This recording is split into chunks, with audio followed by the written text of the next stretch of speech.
Welcome.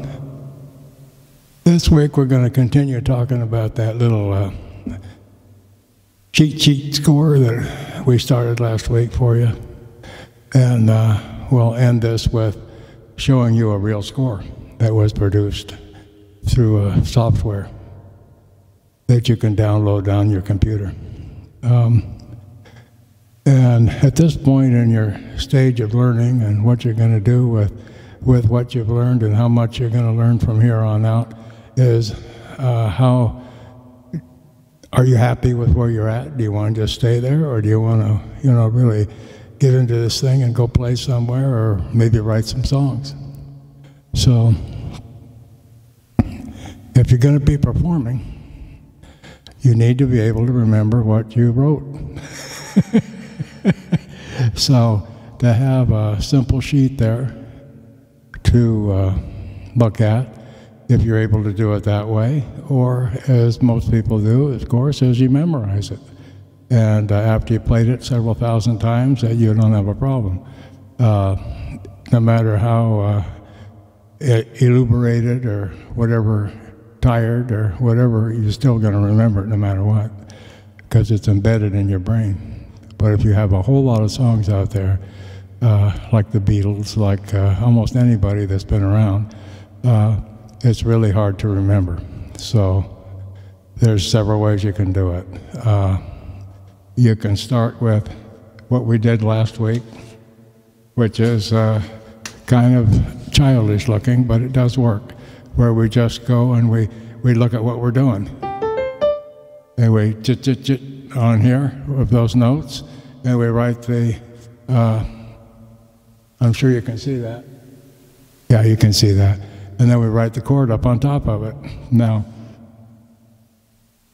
if you're playing like I am, where you're, like in B flat,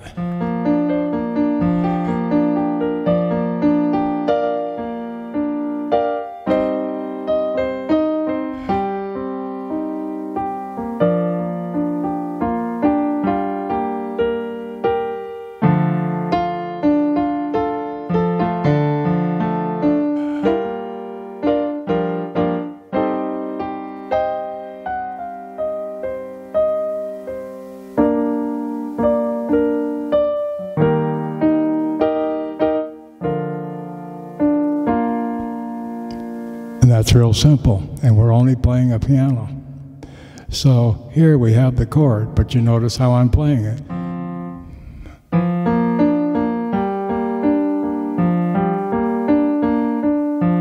See?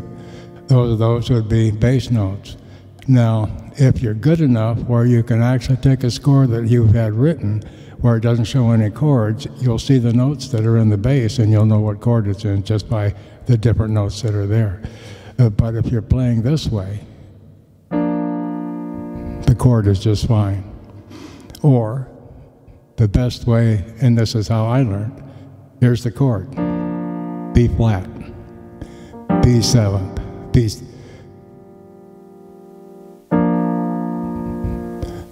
B7, sorry, B6. Anyway, so the thing is that we just need to feel what we're doing. So to just play the chord this way, you'd have to have automatics, things. It's never going to sound professional. Not really. So just to do this,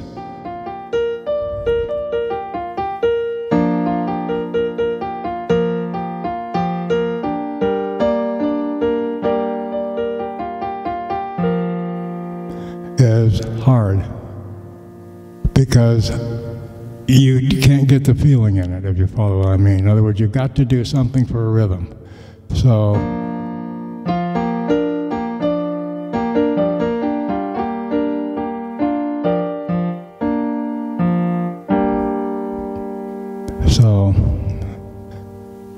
you have to figure out how you're going to do your notation. If you want to have a cheat sheet where it's just a real simple thing, you just simply write down the way I showed you. Just put some simple notes with a chord above it, and then you've got that. Fold it up, put it in your pocket, and if you have to, you can pull it out to play with it.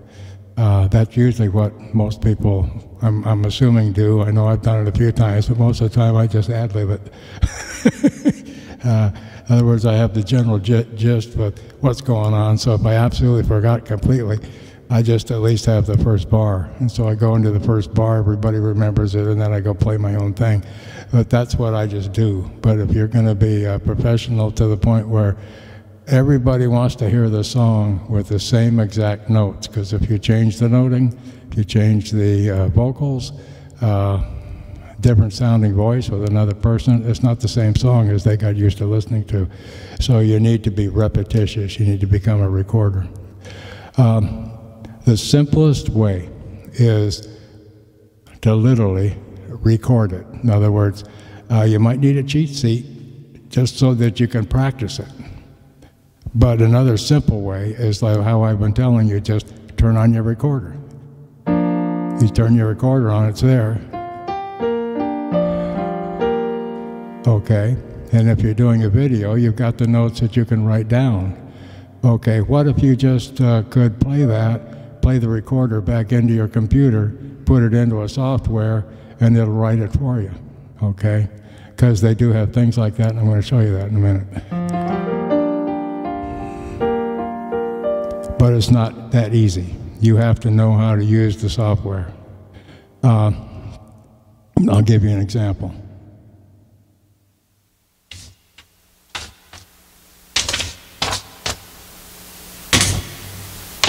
I wrote a song back when we were doing B flat. Let's see, that would have been probably a month ago. Anyway, so I wrote this song.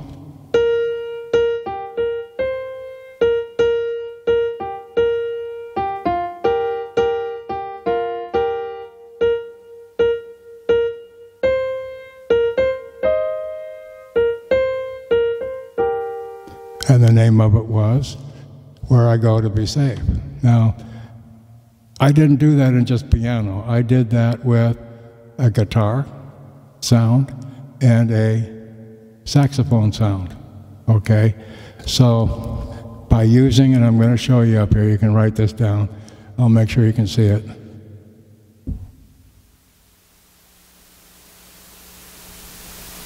Up there, I'm going to hold it up a little bit, so I didn't think I focused.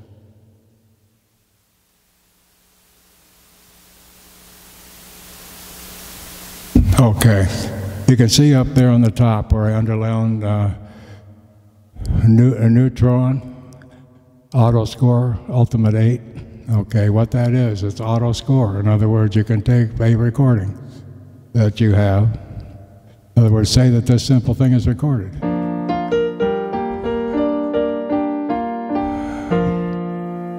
Okay, it will take that and it will give you a video of little lines that are different colors or same color, and it'll be showing you the different instruments and all the different harmonics that were combined with that.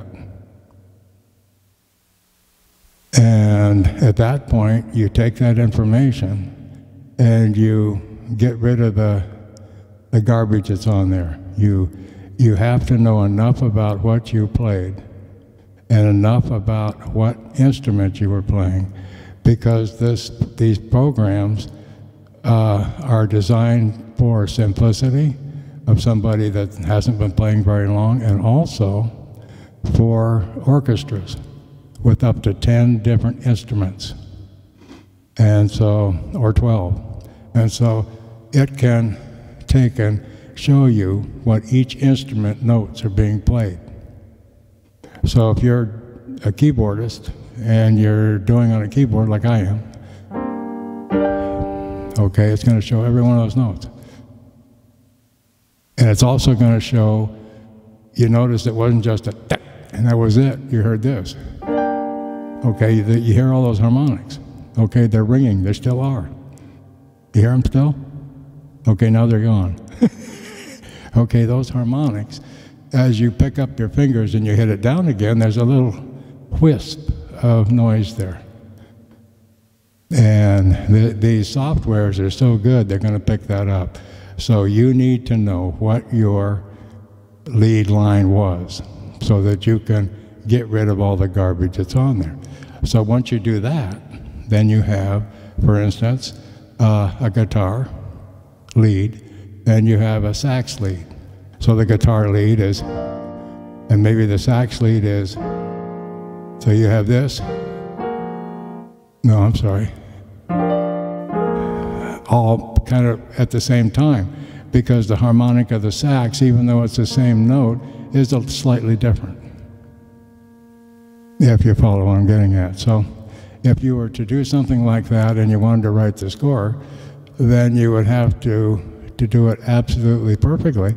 You would have a score for the sax and a score for the guitar. Or you could turn it all into piano by just turning every one of those, in other words, just telling the computer that everything up there is a piano, and it'll give you the piano scores. But at the same time, you might get 2 discords.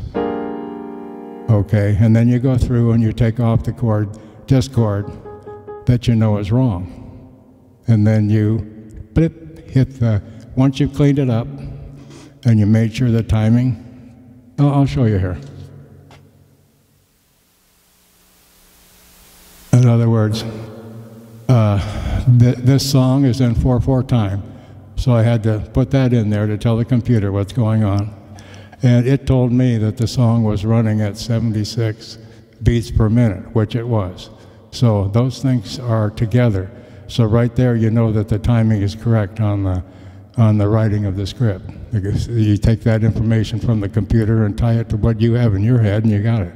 And then at that point, it tells you and does everything for you. In other words, this is 4/4 beats per measure, and it just lays it all out the way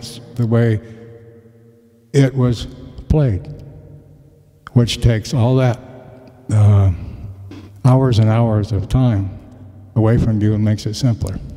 But where it gets confusing, if you just play a piano, it will write out your top, it'll write out your bass,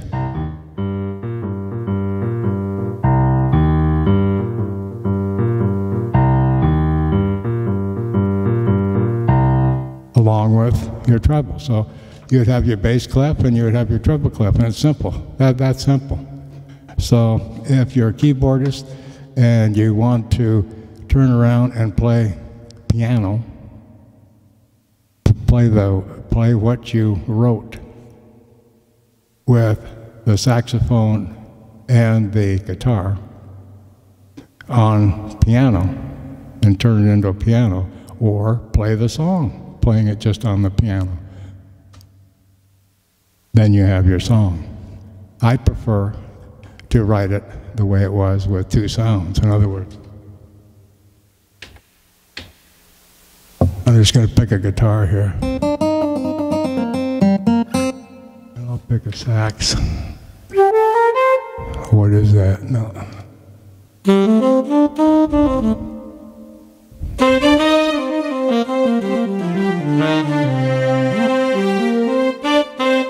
Hear all those different harmonies? Whoops, I lost it. Let's go back to piano. Okay, so what I'm getting at is I want to have all that in there so it's complete. So I've got the guitar, and then I've also got the sax with it. So I'm adding in more notes to it. That's all there is to it. And the bass line is whatever you want to make it up.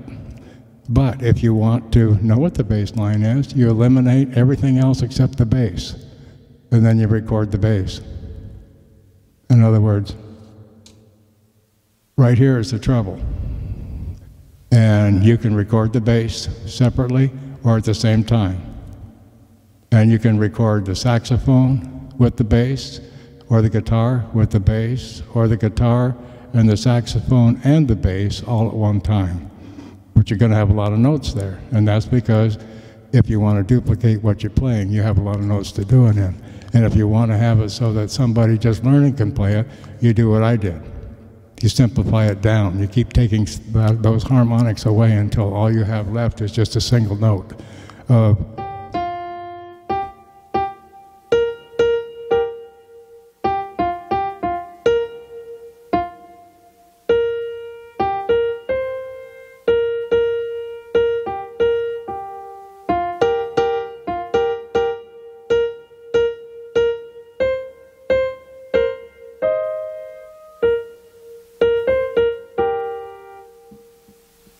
without everything else, it doesn't sound like the song that I wrote. But once you add the chord to it, I've laid it down already.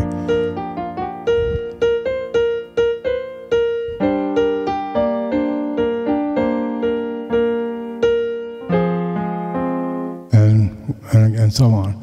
And so that's as simple as it is. So where you're at this week, and it's mainly a talking thing, because you're at this point, you need to make a decision. And you need to think about this in a, let's say, I shouldn't say adult manner, but I guess it is. Because these programs, for instance, if you go my direction, I've got the photo score, I've got the auto score, I've got Sibelius backup, notation, and chord printout. And all those things run me up about $1,500, see? But it gives me all these different things that I can do. I can do the chord printout, which gives me the timing and the chords, and then I can write my lyrics. And then I've got the lyrics there, and then it's easier for me to put the lyrics onto the completed score. Because you'll find, even though it seems really, really simple, after you've played it and you've sang it, and you're looking at the notes here, and you want to put your lyrics right where you need to put them so that your downbeat is, hey, see, instead of hey or hey. In other words, you need hey at the same time. So you need to be putting those in the right places. So for me, that's the easiest way for me to do it. But at this point, it's all getting on the computer, looking up the neutron auto score, the photo score. The photo score is basically taking well, I forgot where I put it now. Okay, it's as simple as that. In other words, if you have recorded this simple thing here and you put it into your system, it's going to put that out. And that's as simple as it is. So you can take the song that's complicated, back off, and play it with the piano and do it simply. And it's in B flat, and you got the lead. And you change to your C minor, whatever you're doing next.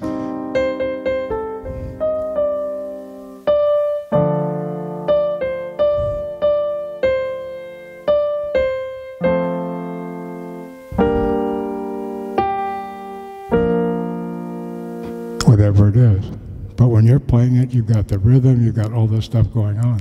Because if you've got all this, for instance, what do I got here?